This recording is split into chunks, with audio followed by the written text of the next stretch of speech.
Hello बच्चा party, क्या हाल चाल समाचार? बढ़िया एकदम। तो देखो, अब आज की वीडियो में हम लोग बात करेंगे डेरिवेशंस की। डेरिवेशन की बेटा दूसरी वीडियो है ये। इससे पहले वाली जो वीडियो थी उसमें हम लोगों ने इलेक्ट्रोस्टैटिक पूरा कंप्लीट कर लिया था। आज की वीडियो हो सकता है थोड़ी लंबी जाएगी, लेकिन आपको A to Z सारी चीजें समझ में आएंगी। इसमें हम लोग क्या क्या बात करेंगे? इसमें हम लोग क्लास 12th में करंट इलेक्ट्रिसिटी से लेकर के, क्लास 12th की है बात, और क्लास 12th में हम लोग कहां से बात करेंगे? करंट इलेक्ट्रिसिटी से लेकर के अल्टरनेटिंग करंट, मतलब डीसी से लेकर के एसी, जो कि हमारा पार्ट 1 है बुक का, वो कंप्लीट हो जाएगा डेरिवेशन के साथ। अब हमें डेरिवेशन की दिक्कत नहीं होगी, और अगर ये वीडियो देख ली तो ये मान के चलो कि आपके 5 to 6 मार्क्स पक्के। 1 घंटे की वीडियो होगी, 1 घंटे 10 मिनट की, तो आपके 5 से 6 नंबर पक्के हो जाएंगे। बस आपको साथ देना है, साथ ही साथ आप लोग करते चलना, आराम से होगा, कोई दिक्कत नहीं होगी। A to Z सारी चीजें समझ में आएंगी। क्लियर है इतना? तो अब हम लोग जो बात करेंगे वो बात करेंगे किसकी? करंट इलेक्ट्रिसिटी की। तो करंट इलेक्ट्रिसिटी में देखो, करंट इलेक्ट्रिसिटी की अगर हम बात करें तो वहां पर जो टॉपिक है उसमें सबसे ज्यादा जो इंपॉर्टेंट है वो क्या है? वो है ओम्स लॉ इंपॉर्टेंट है, ड्रिफ्ट वेलोसिटी इंपॉर्टेंट है। तो ये सारी कुछ चीजें इंपॉर्टेंट हैं। तो एक एक करते हुए हम लोग सारी बातें करते हैं यहाँ पे। तो देखो, यहाँ पे इलेक्ट्रिक रेजिस्टेंस की बात कर लें, ओम्स लॉ की बात कर लें, या डीसी सर्किट, यही तो 2 पार्ट हैं इस चैप्टर में। बेटा देखा जाए, अगर हम बुक की बात करें तो 2 ही पार्ट है हमारे पास। कौन कौन सा है? इलेक्ट्रिक रेजिस्टेंस, और दूसरा कौन सा है? DC circuit. इलेक्ट्रिक रेजिस्टेंस में क्या क्या इंपॉर्टेंट है? वो है ओम्स लॉ, ड्रिफ्ट वेलोसिटी, और इधर हम बात करें तो इधर क्या इंपॉर्टेंट हो जाएगा? व्हीट स्टोन ब्रिज हो जाएगा, पोटेंशियोमीटर हो जाएगा। ये सारी चीजें यहां पर इंपॉर्टेंट हैं, और इधर की तरफ क्या है? ओम्स लॉ है। तो हम लोग एक एक करते हुए, टाइम वेस्ट बिल्कुल भी ना हो, और आपका ज्यादा से ज्यादा आउटपुट आ जाए पेपर में, यही हमारा क्या रहता है? मोटो रहता है। इसीलिए मोटे होते जा रहे हैं हम लोग, क्योंकि मोटो हम लोग पूरा करेंगे अपना हेलो मोटो करके। तो सबसे पहले बात करते हैं कि भैया ड्रिफ्ट वेलोसिटी क्या होती है। ड्रिफ्ट वेलोसिटी पहली बार आया है, अभी तक ड्रिफ्ट वेलोसिटी तो नहीं आता था, केवल वेलोसिटी आता था। तो ड्रिफ्ट वेलोसिटी देखो क्या होता है, जैसे ऐसा होता है कि अगर हम कंडक्टर की बात करें ठीक है, कंडक्टर के अंदर बच्चे कई सारे इलेक्ट्रॉन होते हैं। तो ये जो इलेक्ट्रॉन होते हैं ये सब के सब क्या करते हैं? रैंडम मोशन करते हैं। कोई इधर जा रहा है, कोई उधर आ रहा है, कोई ऐसे जा रहा है। तो यहां पर शुरुआत में नेट वेलोसिटी, जो इन सब की नेट वेलोसिटी होती है, वो कितनी होती है? वो 0 होती है। तो यू नेट की वैल्यू कितनी हो जाएगी? 0 हो जाएगी। अब इसके बाद जब हम इनको मिलाते हैं, मिलाना इन द सेंस जब हम बैटरी यहां पर कनेक्ट करते हैं, जब बेटा बैटरी हम कनेक्ट करते हैं तो प्लस वाले इधर आते हैं, माइनस वाले इधर आते हैं। तो एक तरफ हो गया प्लस टर्मिनल, और एक तरफ क्या हो गया? माइनस टर्मिनल हो गया। अब जो इलेक्ट्रॉन है वो तो निगेटिव है, वो किसकी तरफ भागेंगे? वो प्लस की तरफ भागेंगे ना। तो जो ये इलेक्ट्रॉन है वो किसकी तरफ भागेंगे? प्लस की तरफ। और ऐसा तो है नहीं कि बहुत सन्नाटा है भाई, जितने इलेक्ट्रॉन होंगे उतने ही पॉजिटिव चार्ज भी होंगे। तो जब जाएंगे तो टक्कर होगी, और हर टक्कर में एनर्जी क्या होती है? लॉस होती है ना। हर कोलिजन में एनर्जी क्या होती है? लॉस होती है। तो मान लो कि यहां पर वो 100% से चला। अब देखो यही वो बना हुआ था, जैसे मान लो कि यहां पर ये 100% से चला, और 100% से चला, पहला कोलिजन हुआ फर्स्ट टाइम, तो उसकी एनर्जी मान लो 80 हो गई। फिर सेकेंड टाइम कोलिजन हुआ, फिर थर्ड हुआ, आखिरी तक आते आते उसकी वेलोसिटी कितनी हो गई? 10 हो गई। उसकी जो एनर्जी थी वो कितनी हो गई? 10 हो गई। तो लगातार वेलोसिटी का लॉस हो रहा है कि नहीं हो रहा है? और अगर लगातार वेलोसिटी का लॉस हो रहा है तो क्या वेलोसिटी कांस्टेंट मान सकते हैं क्या? दिल पे हाथ रख के बताना। अगर हमेशा वेलोसिटी जो है लॉस हो रही है तो क्या पूरी यात्रा में हम लोग वेलोसिटी कांस्टेंट मान सकते हैं? नहीं मान सकते। और अगर वेलोसिटी कांस्टेंट नहीं मान सकते तो हम पूरे पाथ का क्या लेंगे? एक एवरेज लेंगे, और इसी एवरेज को एक नया नाम देंगे जिसको क्या बोलेंगे? ड्रिफ्ट वेलोसिटी बोलेंगे। बात समझ में आ रही है? ड्रिफ्ट वेलोसिटी क्या होता है ये क्लियर हो गया। अब जब ड्रिफ्ट वेलोसिटी क्या होता है तो हमने ये डायग्राम बनाया प्रूविंग के लिए। प्रूविंग में क्या होता है? 2 डायग्राम बनाने ही पड़ेंगे तुम्हें। पहले वाले में कोई बैटरी नहीं लगी हुई है, और दूसरे वाले में क्या है? बैटरी लगा दी। बैटरी लगा दी तो इलेक्ट्रॉन इस तरफ भागना चालू हो जाएंगे। इलेक्ट्रॉन के चलने के अपोजिट डायरेक्शन में क्या चलेगी? करंट चलेगी। तो ये करंट इस तरफ चली गई। अब यहां पे देखो, हम नंबरिंग कर देते हैं ताकि तुम्हें आसानी रहे याद करने में या समझने में। तो v इक्वल टू क्या होता है, u प्लस एटी होता है। तो यहां से v इक्वल टू क्या आ गया, u प्लस एटी। अब देखो ये v जो होता है टोटल, इसी को हम लोग ड्रिफ्ट वेलोसिटी बोलेंगे। तो ये हो जाएगा vd इक्वल टू u कितना है, 0। a की वैल्यू क्या है, f upon m, force equal to क्या होता है, ma, और वहां से a की वैल्यू आ गई और ये हो गया टाउ। f इक्वल टू क्या होता है, q इंटू ई होता है ना, q इंटू ई, ये फॉर्मूला f का कहीं पढ़ा होगा इलेक्ट्रोस्टैटिक में। तो यहां पर q जो है वो क्या है, चार्ज है, और इलेक्ट्रिक फील्ड तो दी ही हुई है, तो ये आ गया ई बाई एम इंटू टाउ। और E जो होता है वो क्या होता है, V बाई एल होता है। तो यहां से Vd की वैल्यू ये आ गई। तो Vd जो ड्रिफ्ट वेलोसिटी था वो अभी किसके टर्म्स में आ गया है, पोटेंशियल के टर्म्स में आ गया है। अब थोड़ी देर बाद हम इसको क्या करेंगे, करंट, क्योंकि हमें प्रूफ क्या करना है, हमें प्रूफ करना है V upon I equal to constant, उसी के लिए तो मेहनत कर रहे हो। तो ये सारी जब मेहनत करेंगे तो अगली बार देखो क्या किया, Vd in terms of current निकाला। तो I इक्वल टू क्या होता है, Q बाई टी, यही तो होता है। Q की वैल्यू हो जाएगी n dash into e. N dash क्या है, total number of electron. N dash हमारा क्या हो गया, टोटल नंबर ऑफ इलेक्ट्रॉन हो गया। ई इलेक्ट्रॉन का चार्ज हो गया, टी टाइम हो गया। अब एन डैश जो हो गया वो क्या हो गया, number of electron per unit volume. तो टोटल एन डैश को हमने क्या लिखा, n into volume into e upon t. यहां से ये आ जाएगा एन, वॉल्यूम क्या हो जाएगा, area into length upon time.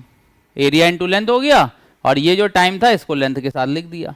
तो यहां से आई की वैल्यू क्या आ गई, n a l upon t क्या होता है, वी डी, और इंटू ई आ गई। तो हमने यहां से वी डी की वैल्यू निकाल ली। वी डी के ये दोनों फॉर्मूले आ गए। एक फॉर्मूला क्या था, e v upon m l into tau, और एक आ गया आई अपॉन ए एन ई। तो ये दोनों चीजें आ गई। अब जब ये दोनों चीजें आ गई हैं तो हमने क्या किया, इक्वेशन 1 और 2 को एक साथ लिखा। इक्वेशन 1 और 2 को जब साथ में लिखा तो तुम्हें समझ में आ गया कि वी डी इसके भी इक्वल है और वी डी इसके भी इक्वल है। तो अब हम इन दोनों को क्या करेंगे, इक्वेट कर देंगे। तो ये आ जाएगा e v upon m l into tau equal to I upon a n e. और यहां से जब हम v अपॉन आई निकालेंगे तो ये कितना हो जाएगा, m upon n e square tau l upon a हो जाएगा।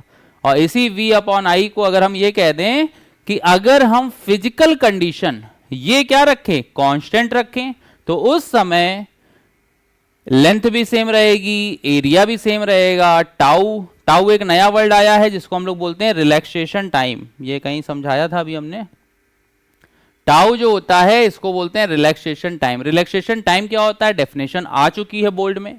तो होता क्या है कि जब इलेक्ट्रॉन चलता है तो कोलिजन होते हैं, बार बार कोलिजन होते हैं। तो दो लगातार टक्कर या 2 सक्सेसिव कोलिजन के बीच में जो टाइम गैप होता है, जो टाइम इंटरवल होता है, उसी को हम लोग क्या बोलते हैं, रिलैक्सेशन टाइम बोलते हैं। क्लियर है इतना?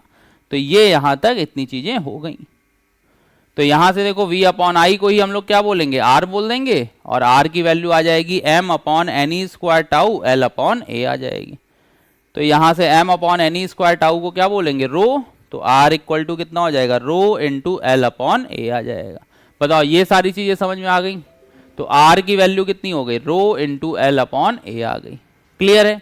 यहीं से फॉर्मूला बनेगा। और फॉर्मूला बनेगा तो एक चीज जो बहुत इंपॉर्टेंट होती है वो होती है जो ये रो होता है ना बच्चे, रो जो होता है वो किससे किससे इंडिपेंडेंट होता है, लेंथ से और एरिया से। क्वेश्चन आता है कि लेंथ को अगर हम डबल कर देंगे तब रजिस्टिविटी पे क्या फर्क पड़ेगा। तो भैया रजिस्टिविटी जो होगी वो चेंज नहीं होगी। इस बात को स्टार करके लिख लेना। कई बार क्वेश्चन घुमा फिरा करके पूछा जाता है कि अगर हमने रेडियस को डबल कर दिया, लेंथ को डबल कर दिया, तो रजिस्टिविटी पे क्या फर्क पड़ेगा। तो रजिस्टिविटी का जो रेशियो आएगा वो कितना आएगा, 1:1 आएगा। इस बात का ध्यान रखना। क्लियर है इतना? तो ये चीज आ जाएगी। अब उसके बाद डीसी सर्किट की अगर हम बात करें तो व्हीटस्टोन ब्रिज बहुत इंपॉर्टेंट है। तो व्हीटस्टोन ब्रिज देख लेते हैं क्या है भाई। व्हीटस्टोन ब्रिज में होता क्या है, एक ये काइट शेप का डायग्राम होता है। सबसे कंडीशन क्या है कि मिनिमम 5 रजिस्टर होने चाहिए। मिनिमम 5 रजिस्टर होंगे तब दिमाग लगाओगे, नहीं तो दिमाग में ही नहीं लाओगे इसको। तो अगर 5 रजिस्टर होंगे तभी हमें दिमाग लगाना है। तो मिनिमम 5 रजिस्टर होने चाहिए। और कंडीशन क्या है कि अगर R1/R2 इक्वल टू R3/R4, इसका मतलब इनका रेशियो और इनका रेशियो अगर ये सेम है या इस साइड का रेशियो इक्वल टू इस साइड के रेशियो के है, तब ये जो बीच में गैल्वेनोमीटर लगा है ये किसी काम का नहीं है। मतलब गैल्वेनोमीटर में नो डिफ्लेक्शन आएगा, है ना, डिफ्लेक्शन नहीं आएगा। तो जब डिफ्लेक्शन नहीं आएगा तो हम इसको क्या करेंगे, हटा सकते हैं। लेकिन अभी हमें डेरिवेशन करना है तो डेरिवेशन के पॉइंट ऑफ व्यू से समझ लो। तो यहां से जैसे मान लो कि यहां से टोटल करंट आई गई, अब ये जब आई गई तो यहां से आई क्या होगी, बटेगी। तो एक तरफ गई I1 और एक तरफ गई I2। अब IG करंट हमने यहां मान ली, तो बताओ यहां से I1 माइनस IG इधर चली जाएगी और I2 इधर से आई रही थी तो यहां से हो गई I2 प्लस IG, और यहां पे जितनी करंट आई है उतनी ही करंट वापस चली जाएगी। ये जंक्शन रूल पता ही है तुमको कि भाई अगर हम इस जंक्शन पे बात करते तो I2 इधर से आई, IG इधर से आई, तो यहां से कितनी चली गई, I2 प्लस IG चली गई। क्लियर है इतना? तो यहां पे ये डायग्राम बन गया। लेकिन हमें डेरिवेशन करना है, तो देखो डेरिवेशन कैसे करेंगे। डेरिवेशन ऐसे कर सकते हैं हम कि भाई हमने ये मान लिया, हमने इसका रिवर्स मान लिया कि अगर गैल्वेनोमीटर में कोई भी डिफ्लेक्शन नहीं है, इसका मतलब IG की वैल्यू क्या है, IG की वैल्यू कितनी है, 0, तभी तो डिफ्लेक्शन नहीं है। होता तो कुछ ना कुछ तो होता ना भाई, ऐसे थोड़ी ना हो जाता। तो IG की वैल्यू 0 आ गई। अब जब IG की वैल्यू 0 आ गई है तो देखो I करंट आ रही है यहां से, I1 इधर चली गई, I2 इधर चली गई। तो हमने क्या किया, हमने थोड़ा सा चेंज किया फिलॉसफी अपनी। हमने कहा कि भैया अगर इसके बीच में कोई भी डिफ्लेक्शन नहीं है तो VC इक्वल टू क्या होना चाहिए, VD होना चाहिए कि नहीं होना चाहिए। तो ये आ गया VC इक्वल टू VD आ गया। अब इसके बाद हमने लिखा VC इक्वल टू VD, दोनों में हमने क्या किया, A से माइनस कर दिया। तो हमने लिखा VA minus VC equal to VA minus VD। अब देखो VA माइनस VC की अगर हम बात करें तो VA माइनस VC क्या हो जाएगा, I1 R1 हो जाएगा। तो ये आ गया I1 R1, और VA माइनस VD देखो, VA माइनस VD क्या हो जाएगा, I2 R3। तो ये आ गया I2 R3। ऐसे ही हमने दोबारा इसको लिखा VC इक्वल टू VD, और अब की बार हमने B से माइनस कराया, तो VC माइनस VB और VD माइनस VB। इतना समझ में आया? तो जब इतना आ गया तो VC माइनस VB कितना हो जाएगा, I1 R2। तो देखो I1 R2 इक्वल टू क्या हो गया, I2 R4। इतना आया। अब हमने क्या किया, इक्वेशन 1/2 कर दिया। तो ये हमने किया इक्वेशन 1 इक्वेशन 2।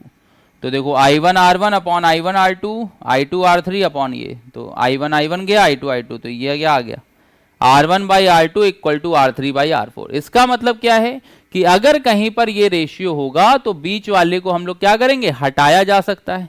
और बीच वाले को अगर हम हटा देंगे तो जो डायग्राम बनेगा या जो हमसे कहा जाएगा कि इक्विवेलेंट क्या होगा, तो वो देखो एक क्वेश्चन करके दिखा दें ताकि इसका कोई न्यूमेरिकल आए वो भी तुमसे हो जाए। जैसे मान लो ये दिया हुआ है 2 4 6 12 और इधर दे दिया गया 20, ठीक है, ये दिया गया। तो आपको पता है कि ये क्या है, मिनिमम 5 रजिस्टर हैं, तो दिमाग में व्हीटस्टोन आना चाहिए, आ गया। अब यहां का रेशियो देख लो, तो 2/4 1/2 आ गया। इधर का रेशियो कितना आया, 6/12, तो ये भी 1/2 आ गया। तो हमें पता चल गया कि R1/R2 इक्वल टू क्या है, R3/R4 है। तो then no current in R5। R5 में कोई करंट नहीं जाएगी, और अगर R5 में नहीं जाएगी तो इसको हटा देंगे। तो बेटा जब इसको हटाएंगे तो देखो क्या डायग्राम बचा, ये बचा 2 6 और ये बचा 4 और 12। तो देखो अब ये जो हमारा आएगा, ये जो आएगा ये तो सीरीज हो गया और ये भी सीरीज हो गया। तो ये हमारा आया 2 6 8 हो गया, और 4 और 12 कितना हो गया, 16। तो यहाँ से R इक्वलेंट की जब वैल्यू निकालेंगे तो ये हो जाएगा 8 × 16 अपॉन 8 + 16। तो यहाँ से जब सॉल्व करोगे तो ये हमारा क्या आएगा, आंसर आ जाएगा। तो ये हो गया 8 × 16 अपॉन 24, 3 गया, तो 16/3 ओम आंसर आ जाएगा। इस पूरे का आंसर जो आएगा वो कितना आ जाएगा, 16/3 ओम आ जाएगा। क्लियर है इतना? यहां तक तो कोई दिक्कत नहीं है। तो जब यहां तक दिक्कत नहीं है तो फिर आगे बढ़ते हैं हम लोग। अब बारी आती है मैग्नेटिक इफेक्ट ऑफ करंट की। इसमें अच्छे अच्छे डेरिवेशन हैं और आराम से हो जाएंगे हम लोगों के। तो देखो इसको फिर, अब मैग्नेटिक इफेक्ट ऑफ करंट जो था वो यूनिट 3 थी हमारी। इसमें बायो-सेवर्ट लॉ था, बायो-सेवर्ट लॉ का 1 नंबर का वेक्टर फॉर्म पूछा जाता है, तो वेक्टर फॉर्म देख लेते हैं।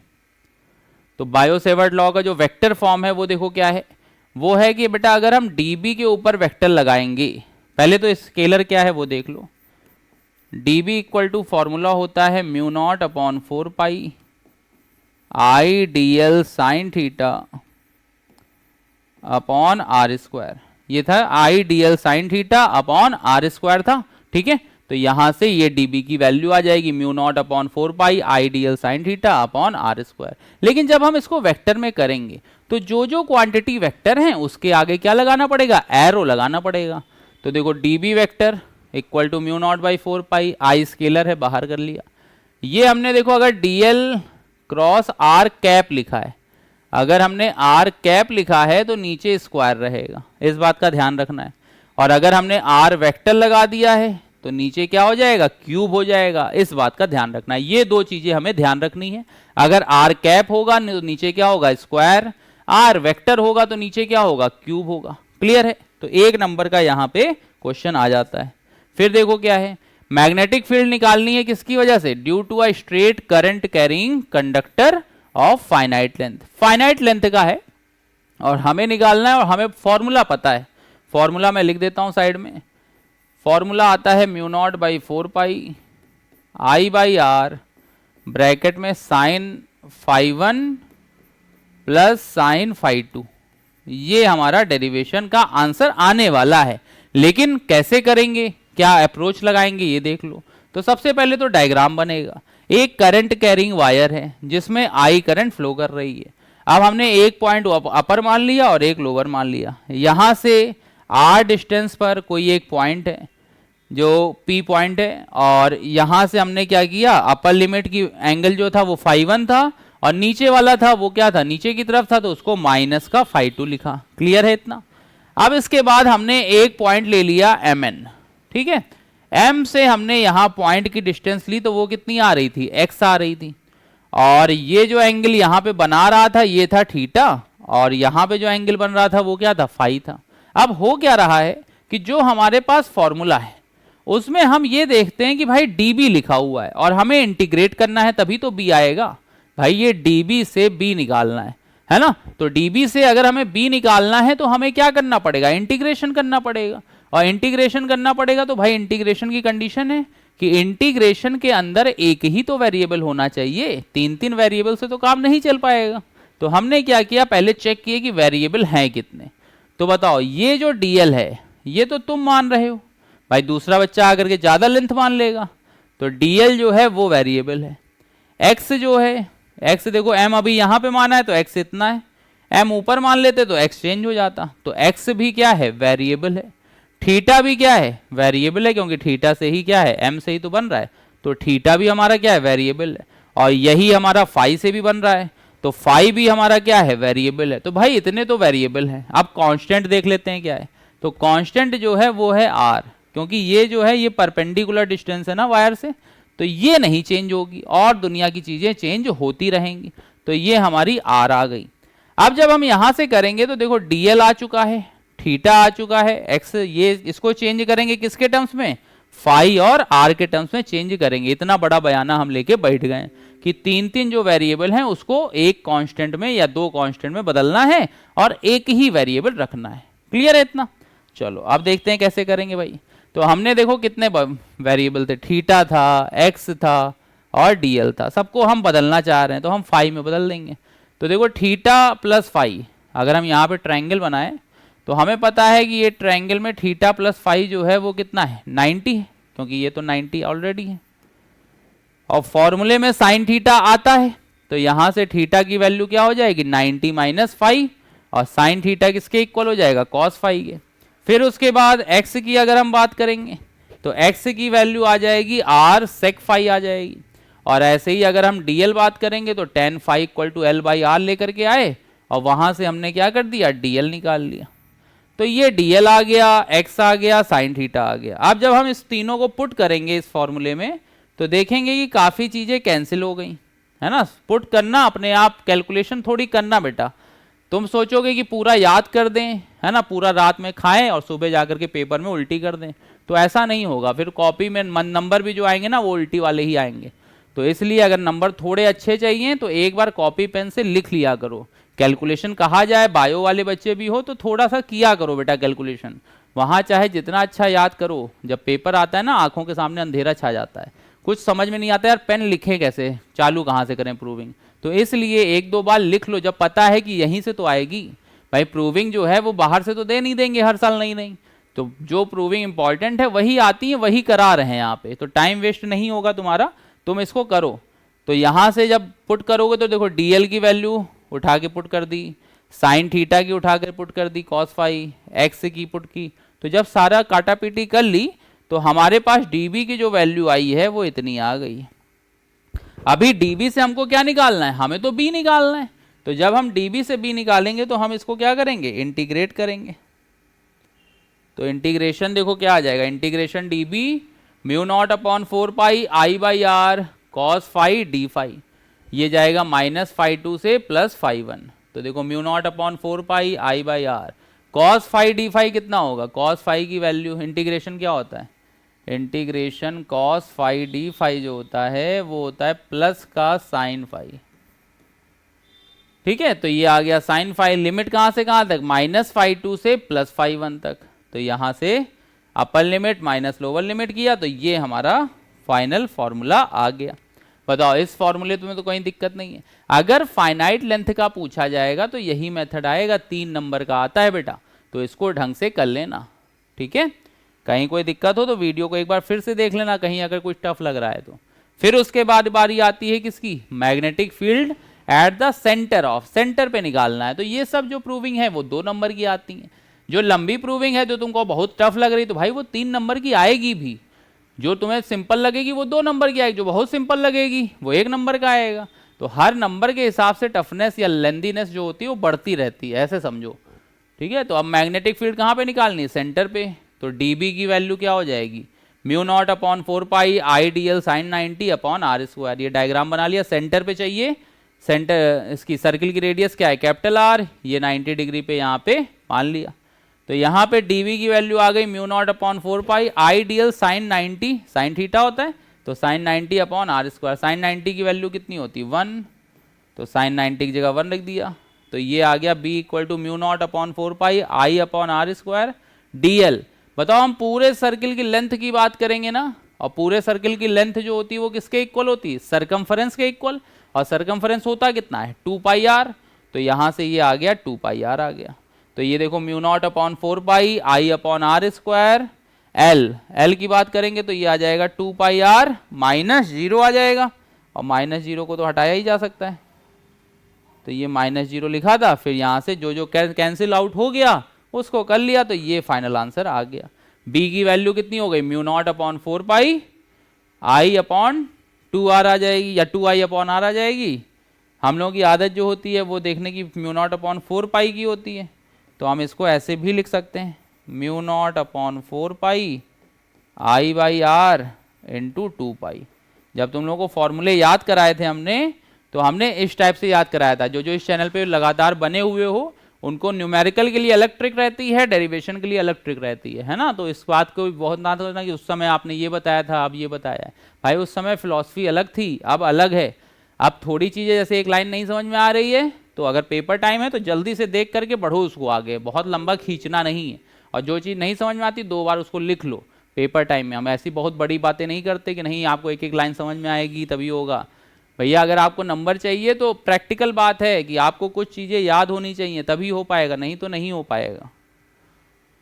एम्पियर सर्किल लॉ, ये 1 नंबर का स्टेटमेंट बहुत इंपॉर्टेंट है। तो देखो स्टेटमेंट भी पूरा लिखा है, क्या है, it state that the closed line integral of magnetic field vector is equal to क्या होगा, म्यू नॉट टाइम्स होगा किसके, current enclosed by the loop. तो जैसे गॉस थ्योरम होता था इलेक्ट्रिसिटी में, एम्पियर सर्किल होता है किसमें, मैग्नेटिक में।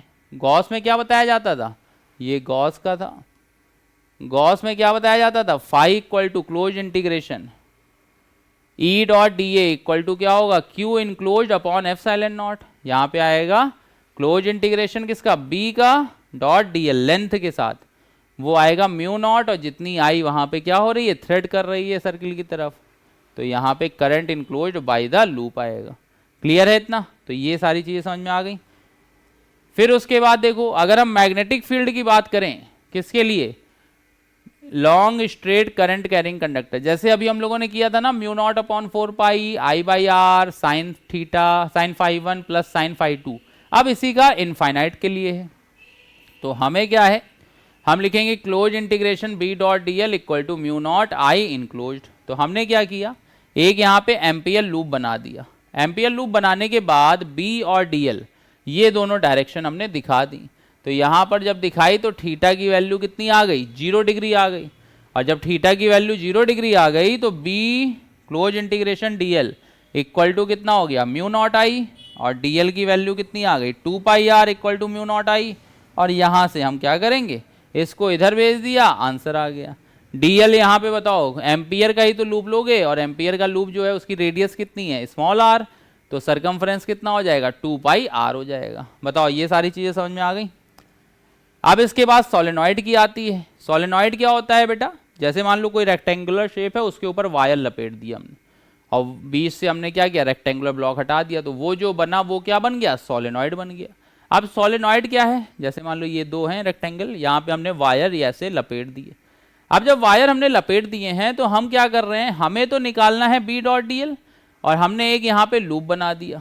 लूप बना दिया जिसमें ये दिया हुआ है एम एन ओ क्यू। तो जो करंट है वो एम से एन गई, फिर एन से ओ गई, ओ से क्यू, और क्यू से एम गई। क्लियर है इतना? तो एक ये रेक्टेंगुलर लूप बना हुआ है। अब जब रेक्टेंगुलर लूप बना हुआ है तो हम भाई पूरा पूरा निकालें कि close integration B dot D L, ये तो भाई जितने लूप बने हैं सब पे मैग्नेटिक फ्लक्स के इक्वल होना चाहिए। तो यहाँ पे आएगा close integration B dot D L, कौन सी लेंथ के लिए, एम एन के लिए, फिर एक आएगा एन ओ के लिए, एक आएगा ओ क्यू के लिए, एक आएगा क्यू एम के लिए। तो सबके लिए अलग अलग निकालना पड़ेगा। यहाँ तक तो एग्री कर रहे हो? अब जब अलग अलग निकालना है तो भाई सबके लिए हम देख लेते हैं कि क्या क्या दिक्कतें आ रही हैं। जो ये परपेंडिकुलर वाले हैं, वर्टिकल वाले हैं, यहाँ पर थीटा की वैल्यू कितनी रहने वाली है, 90 डिग्री पता है हमको। और यहाँ पर जो ओ क्यू है ये तो हमारा बाहर है, आउटसाइड है, तो जो 90 डिग्री आएगा तो कॉस 90 कितना हो जाएगा, 0। तो ये वाला टर्म 0 हो गया, ये 0 हो गया, ये 0 हो गया, तो ये तीनों तो 0 हो गए। तो बचा क्या, बचा केवल इतना, तो ये आ गया बी डी एल कॉस 0 आ गया एम एन के लिए। तो यहाँ से देखो बी डॉट डी एल होता है किसके इक्वल है, बी डॉट डी एल होता है म्यू नॉट एन आई, क्योंकि नंबर ऑफ टर्न्स कितने हैं, एन है, तो ये आ जाएगा एन आई हो जाएगा। और यहाँ पे देखो डी एल की बात करेंगे तो केवल इतनी लेंथ की तो बात कर रहे हैं केवल हम, एम एन की, और एम एन की लेंथ जो है वो कितनी है, स्मॉल एल है, तो ये आ जाएगा बी इंटू एल आ जाएगा। अब यहाँ पे देखो बी निकालना था ना, तो mu naught n upon l into I, और एन अपॉन एल को ही हम लोग क्या बोलेंगे, स्मॉल एन। स्मॉल एन होता है क्या है, number of turns per unit length होता है। क्लियर है इतना? तो ये हमारी यहाँ तक इसकी प्रूविंग आ गई। किसकी आ गई, सोलेनॉइड की आ गई। समझ में आया? तो सोलेनॉइड तक क्लियर हुआ। अब इसके बाद बारी आती है किसकी, मैग्नेटिक फोर्स की आती है। तो भाई मैग्नेटिक फोर्स होता क्या है, मैग्नेटिक फोर्स के दो फॉर्मूले हैं, एक होता है F equal to Q V B sine theta, एक होता है I B L sine theta. अगर हम यहाँ पे मैग्नेटिक की बात करेंगे तो ये आ जाएगा Q V cross B, vector form अगर पूछा जाए मैग्नेटिक का, अगर हमसे वेक्टर फॉर्म पूछा जाता है तो एफ एम की वैल्यू आ जाएगी क्यू वी क्रॉस बी, और यहाँ से आ जाएगी आई एल क्रॉस बी। तो ये दोनों ध्यान रखना है तुमको। जब इतना हो जाएगा फिर अब उसके बाद आता है एक क्वेश्चन आता है पाथ कैसा होगा। भाई अगर मैग्नेटिक फील्ड है कॉन्टिन्यूअस, है ना, कांस्टेंट मैग्नेटिक फील्ड है, तो उसमें जो पार्टिकल एंटर कर रहा है तो उसके पाथ क्या होगा, तो ये क्वेश्चन आता है। तो पाथ में बेटा एक चीज ध्यान रखो, अगर वेलोसिटी परपेंडिकुलर कही जाए तो जो पाथ होता है वो सर्कुलर होता है। ये जो है इससे एक नंबर का कोई ना कोई क्वेश्चन आएगा जरूर। पाथ जो होता है वो सर्कुलर होता है। जो रेडियस का फॉर्मूला आता है, तो पाथ सर्कुलर कैसे होता है, देखो यहाँ पे ये क्रॉस है ना, इसको एक बार फिर से समझा देते हैं। ये मान लो ये क्रॉस बना हुआ है, एक इलेक्ट्रॉन ऐसे आया है, चार्ज पार्टिकल ऐसे आया, फिर थोड़ी देर बाद ऐसे गया, फिर ऐसे गया, फिर ऐसे गया। तो यहाँ पे हमें क्या करना होता है, हमें तो फोर्स चाहिए। तो फोर्स के लिए right hand palm rule number 2 होता है। तो ये राइट हैंड है, ये हमारा क्या है, चारों फिंगर हैं, ये पाम कहलाता है, ये अंगूठा है। तो सबसे पहले क्या है कि मैग्नेटिक फील्ड देखते हैं। तो मैग्नेटिक फील्ड ऐसे गई, ये चारों बताती हैं किसको, मैग्नेटिक फील्ड को। तो ये गई अंदर की तरफ, वेलोसिटी गई इस तरफ, तो पाथ किधर हुआ, ऊपर की तरफ हुआ।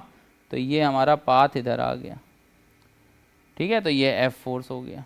इधर बात करें तो ये अंदर की तरफ गई, ये ऊपर की तरफ, तो पाथ जो है वो हमारा किधर गया, इस तरफ गया। ये इधर गई, ये वेलोसिटी इधर गई, तो इसमें पाथ किधर आया, इस तरफ आया। ऐसे ही देखो इधर की बात करें तो ये इधर है, ये वेलोसिटी इधर है, तो पाथ किधर आया, इस तरफ आया। तो देखो चारों में जो पाथ की डायरेक्शन है वो किधर है, अंदर की तरफ है ना। और अगर ऐसा होता है तो पाथ कैसा हो जाता है, सर्कुलर हो जाता है। तो ये सर्कुलर पाथ बन गया। तो जो ये सर्कुलर पाथ बना, इसकी जो सेंट्रीपिटल फोर्स होगा या जो मैग्नेटिक फोर्स होगा वो प्रोवाइड कौन करेगा, वो प्रोवाइड करेगा सेंट्रीपिटल फोर्स। तो एफ एम का फॉर्मूला हो गया क्यू वी बी, और ये आ गया M V square by R. तो एक वी से वी गया, तो आर की वैल्यू कितनी आ गई, m we by Q B आ गई। यहां से आर की वैल्यू आ चुकी है, तो आर प्रोपोर्शनल टू क्या है, आर प्रोपोर्शनल टू क्या हो जाएगा, आर प्रोपोर्शनल टू हो जाएगा वी हो जाएगा। और टाइम पीरियड की बात करेंगे तो टाइम पीरियड हो जाएगा 2 पाई आर अपॉन वी हो जाएगा। देख रहे हो समझाते समय पेन गिरा जा रहा है। अब पेन भी कह रहा है कि भैया तुम लोग भी तो अपना कभी पेन यूज करो कॉपी पे। तो time R proportional to V हो गया, टाइम पीरियड का फॉर्मूला आ गया 2 पाई आर बाई वी। तो 2 पाई अपॉन वी, आर की वैल्यू आ जाएगी M we by Q B. तो यहाँ से करेंगे तो टाइम पीरियड का फॉर्मूला आ गया 2 pi M upon Q B आ गया। यहाँ पे टाइम पीरियड में एक चीज ध्यान रखना, टाइम पीरियड जो होता है वो इंडिपेंडेंट होता है किससे, वेलोसिटी से, ठीक है। तो इस बात का ध्यान रखना। फिर उसके बाद ये बना ही दिया। फिर आता है कि बेटा केस 2। केस 2 ये होता है कि when velocity is incline to B. अगर वेलोसिटी इंक्लाइन है तो पाथ जो होता है वो कैसा होता है, हेलिकल या हेलिक्स बोलते हैं उसको। तो हेलिक्स का मतलब क्या होता है, इसे सांप कुंडली मार के बैठा होता है ना। सांप को कभी सपेरे को देखा है, वो खोलता है, पोटली खोलता है, वहाँ पे सांप देखोगे तो ऐसे अपना कुंडली मार के बैठा हुआ है। तो ये तुम्हारा क्या है, हेलिकल पाथ कहलाता है। तो हेलिकल पाथ में देखो जैसे ये ऐसे गया, तो दो कॉन्जुगेटिव सेंटर जो होते हैं उनके बीच की जो डिस्टेंस होती है उसको हम लोग क्या बोलते हैं, पिच बोलते हैं। तो कॉन्जुगेटिव सेंटर की जो डिस्टेंस होती है वही हमारी क्या कहलाती है, पिच कहलाती है। पाथ कैसा होता है, हेलिकल होता है। आर का फॉर्मूला जो है, तो देखो आर इक्वल टू जो एम वी आया था वो कौन सा कंपोनेंट आया था, वो आया था परपेंडिकुलर कंपोनेंट। तो हमने सीधा सीधा लिख दिया कि m v perpendicular upon Q B आ जाएगा। तो यहाँ से हो जाएगा m v sine theta upon Q b, और टाइम पीरियड की वैल्यू आ जाएगी 2 pi M upon Q B. तो ये हमारी क्या होंगी, सारी की सारी चीज़ें आ जाएंगी। बताओ यहाँ तक समझ में आया, हेलिकल पाथ होता है, ये सारी चीज़ें क्लियर हो गई। अब आता है कि भाई फोर्स कितना होगा, दो पैरेलल वायर के बीच में कितना फोर्स लग रहा होगा। तो अगर हमने दो पैरेलल वायर हैं तो पहले एक बार डायग्राम देख लो, तुम लोग समझ लो, फिर उसके बाद बता देते हैं। जैसे मान लो कि दो पैरेलल वायर हैं, एक में फोर्स करंट जा रही है I1 और एक में जा रही है I2। एक में करंट कितनी है, I1 है, और एक में करंट कितनी है, I2। तो बेटा जब I1 करंट ऊपर जा रही है तो बताओ यहाँ पर जो मैग्नेटिक फील्ड होगी, I1 ऊपर गई और यहाँ पे मैग्नेटिक फील्ड देखो अंदर की तरफ आएगी ना। तो यहाँ पे मैग्नेटिक फील्ड किधर हो गई, अंदर की तरफ। जब हम इधर की बात करेंगे तो देखो यहाँ पे मैग्नेटिक फील्ड किधर होगी, बाहर की तरफ होगी। बाहर वाले को डॉट से दिखाते हैं, अंदर वाले को किससे दिखाते हैं, क्रॉस से दिखाते हैं। अब ये क्रॉस हो गया इधर, ये ऊपर की तरफ हो गया, तो इधर की तरफ जो पाम गया वो इधर की तरफ गया। तो जब पाम इस तरफ गया तो यहाँ की तरफ क्या लगा, फोर्स लगा। भाई ये इधर की तरफ, ये ऊपर की तरफ, तो फोर्स किधर लगा, इस तरफ लगा। इसकी अगर हम बात करें तो देखो यहाँ पे ये बाहर की तरफ, ये ऊपर की तरफ, तो इस पे जो फोर्स लगेगा वो किधर लगेगा, इधर लगेगा। तो दोनों तरफ जो फोर्स आए तो इसका मतलब ये दोनों फोर्स कैसे होंगे, अट्रैक्टिव होंगे।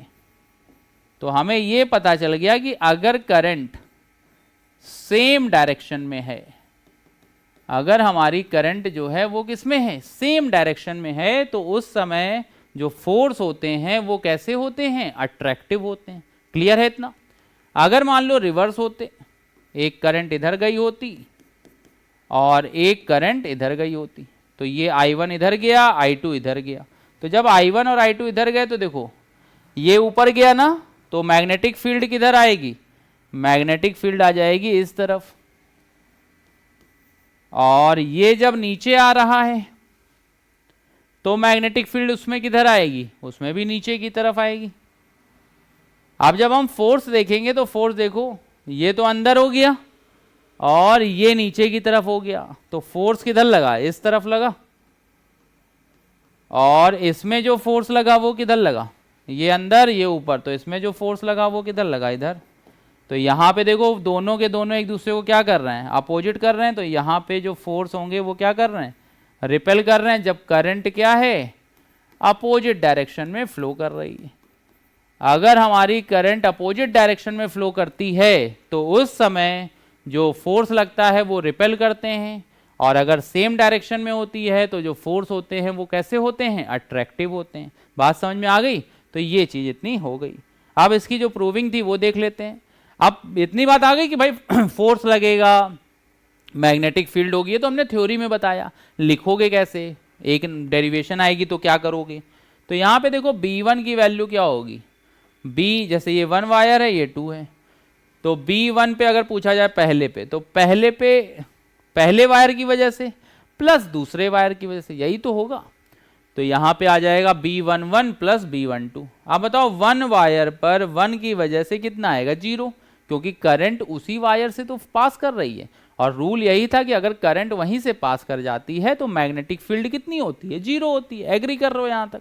तो ये 0 आ गई। B12 की वैल्यू बात करें तो ये हो गया μ0/4 पाई I2/r इंटू 2 हो गया, ये बाहर की तरफ आया, तो वो करते हुए लेके आए, और फिर F का फॉर्मूला क्या लगा दिया, I1 B1 L लगा दिया। तो यहाँ से वैल्यू पुट की, और ये आ गया कि 2 वायर अगर होंगी तो फोर्स पर यूनिट लेंथ जो होगा वो किसके इक्वल होगा, μ0/4 पाई 2I1 I2/r के इक्वल आएगा।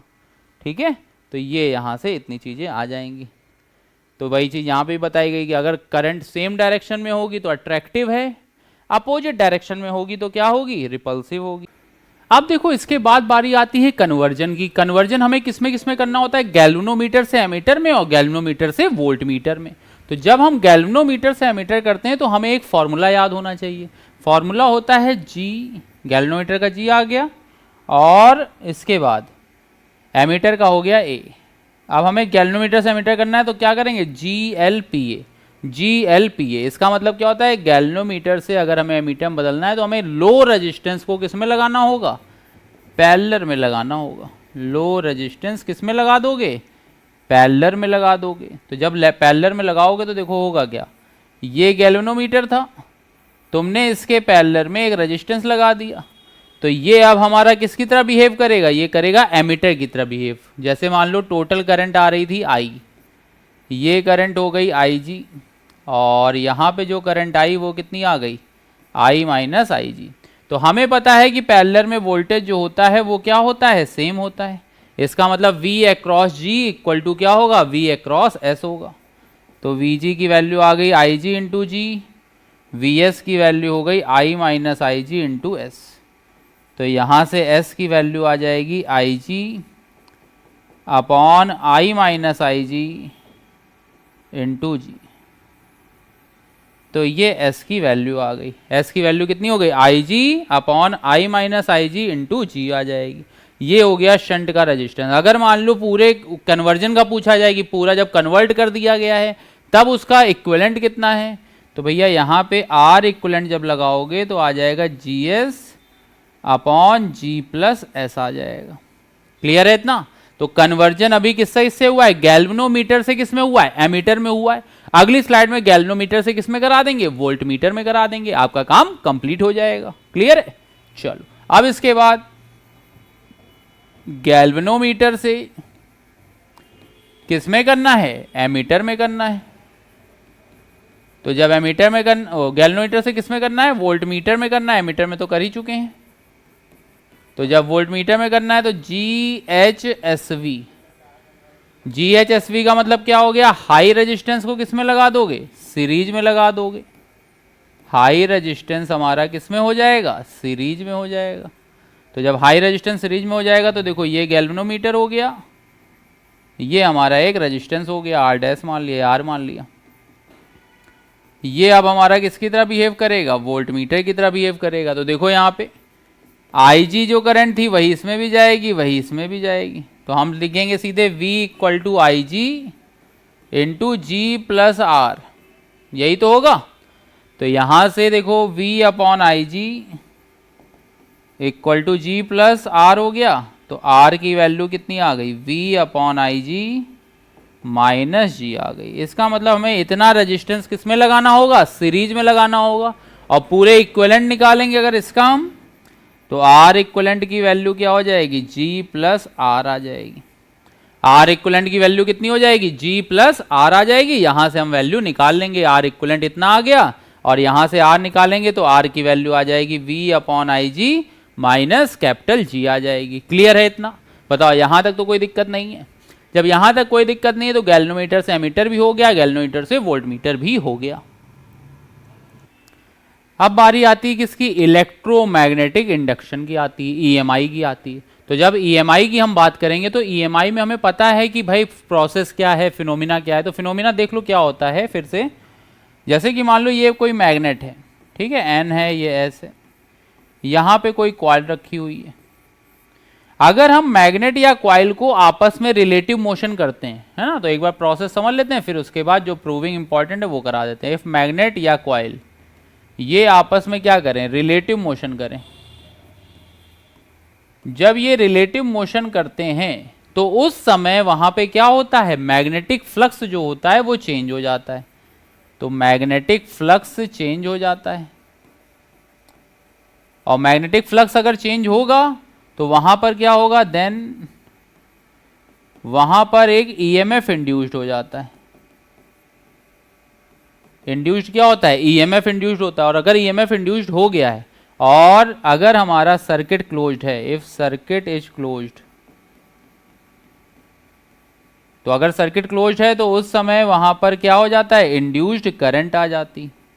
इस पूरे फिनोमिना को ही हम लोग क्या बोलते हैं, इस पूरे फिनोमिना को ही हम लोग बोलते हैं इलेक्ट्रोमैग्नेटिक इंडक्शन। ठीक है, क्या होता है, मैग्नेट या कॉइल को रिलेटिव मोशन करते हैं, तो जब भी करते हैं तो फाई की वैल्यू चेंज होती है। फाई की वैल्यू चेंज होती है तो वहां पर क्या आता है, इंड्यूस्ड EMF आता है। और अगर इंड्यूस्ड EMF आता है तो वहां पर क्या हो जाता है, सर्किट अगर हमारा क्लोज्ड है तो उस समय वहां पर इंड्यूस्ड करंट फ्लो करने लगती है। और इंड्यूस्ड करंट अगर फ्लो करेगी तो इंड्यूस्ड चार्ज भी क्या होगा, फ्लो करेगा ही करेगा।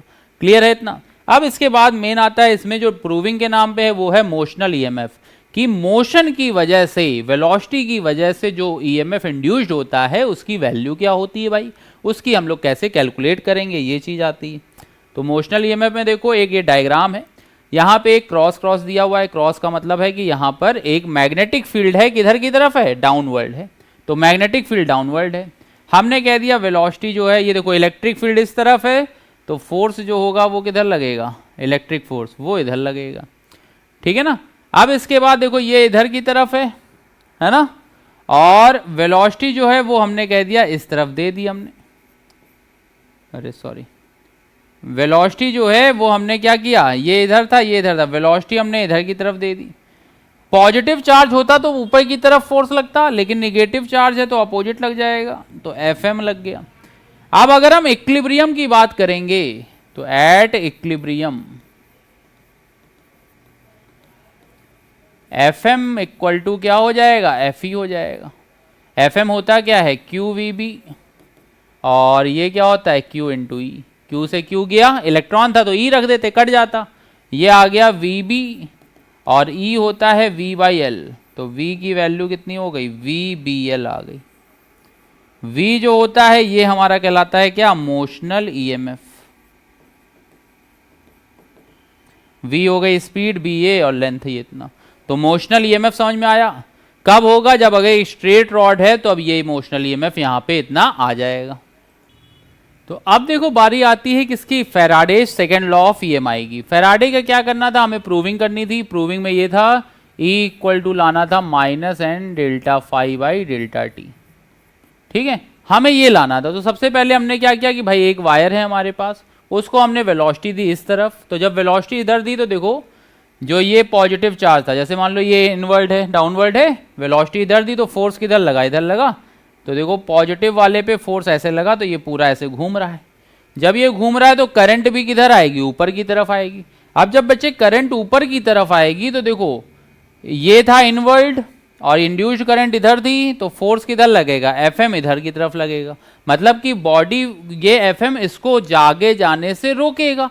और यही एनर्जी कंजर्वेशन लॉ भी था कि भाई इजीली नहीं जा पाएगा, हमें क्या करना पड़ेगा, रोकना पड़ेगा। तो यहाँ पर अब हम Fm की वैल्यू निकाल लेंगे। Fm की वैल्यू आ जाएगी ILB sin 90।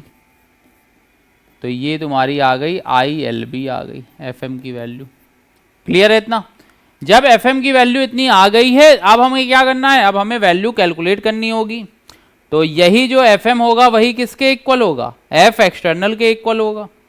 तो यहां से जब हम करेंगे तो देखो इसके बाद जब हम यहां से करेंगे तो यही जो Fm होगा ये किसके इक्वल आ जाएगा, F एक्सटर्नल के इक्वल आ जाएगा। या F एक्सटर्नल की वैल्यू अब जो आएगी वो किसके इक्वल आ जाएगी, ILB के इक्वल आ जाएगी। और जब F एक्सटर्नल ILB के इक्वल आ चुका है तब जब हम W निकालेंगे तो W हो जाएगा F डॉट S, लिख लो, फोर्स डॉट डिस्प्लेसमेंट होता है ना, तो F डॉट S करेंगे यहां से। तो अब ये को यहां से W equal to F dot S हो गया, तो ये आ गया FS cos थीटा। अब देखो Fm तुम्हारा इधर लग रहा है और डिस्प्लेसमेंट उधर हो रही है, तो cos जो होगा वो कितना हो जाएगा, 180 हो जाएगा। तो यहाँ से W इक्वल टू आ गया माइनस F की वैल्यू अभी अभी आई थी ILB, S हो गया डेल्टा एक्स, ये जो डिस्प्लेसमेंट थी ये कितनी मानी थी, डेल्टा एक्स मानी थी। तो ये आ गया डेल्टा एक्स। क्लियर है इतना?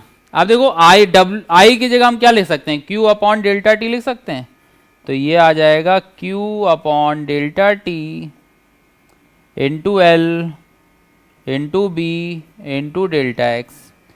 अब Q को हमने इधर भेज दिया तो W upon Q equal to ये हो गया L B delta X upon delta T, और माइनस बचा। तो delta X upon delta T क्या होता है, माइनस होता है ना।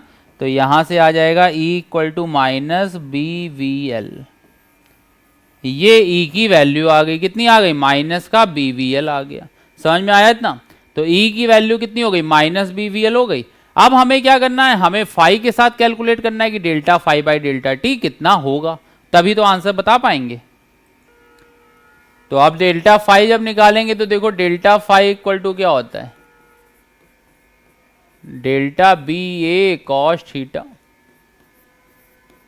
तो यहां से आ जाएगा डेल्टा बी तो कांस्टेंट ही है, ये आ जाएगा डेल्टा ए, और डेल्टा ए क्या हो जाएगा, लेंथ इंटू डेल्टा एक्स। ये डेल्टा फाई आ गया। अगर हम delta phi by delta T निकालना है